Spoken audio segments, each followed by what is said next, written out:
Sí, fue un punto de inflexión. A lo mejor en ese momento no me di cuenta, pero ahora pasando los años sí, porque yo decía que no iba a estar en política.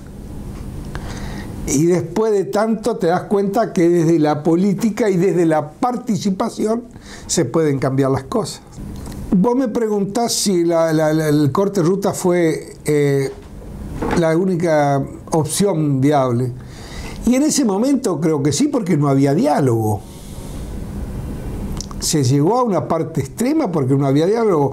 Encima fue como un proyecto de resolución inconsulto. Había una mesa de enlace que se hubiese podido convocar, que se hubiese podido resolver. Y yo creo que lo subestimaron al sector agropecuario. Y después se dieron cuenta que era un sector mucho más fuerte, porque no era porque la cantidad que éramos, sino estaba atomizado. Porque en cada cruce de ruta importante había por lo menos 20 o 30 productores manifestándose en la mayoría de las provincias productoras. Llamamos desde el litoral hasta la región centro. Y eso hizo que después, con los maltratos que nos recibíamos de parte del gobierno en ese momento, los pueblos que viven directamente del campo o indirectamente, o que tienen una gran participación el sector agropecuario en la parte industrial, o la misma gente que no era productor agropecuario, nos salió a respaldar. Por eso esas grandes movilizaciones. ¿Cómo iba a afectar la economía argentina? Y en retrocesos.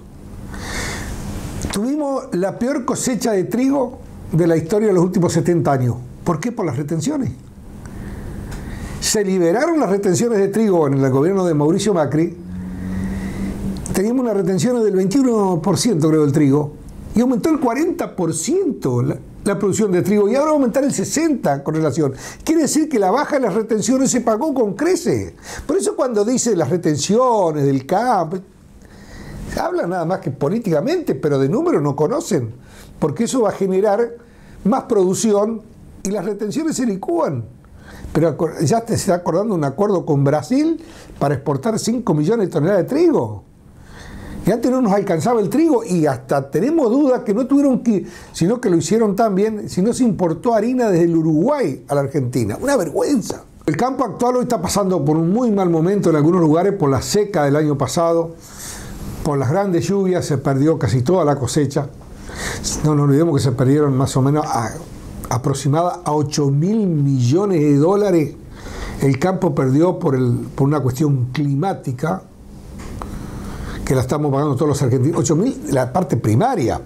Pero si vos a eso le das valor agregado, y esos 8.000 millones se vuelca en maquinarias agrícolas, que eso genera mano de obra, en impuestos y todo eso, es mucho más que 8.000 millones de dólares. Esa es una gran pérdida para la Argentina. Bueno, el recuerdo que me queda y cómo se vivió, por ahí no se puede contar en 5 minutos o en un día, porque tuvimos 100 días de conflicto. Pero hay cosas que quedan.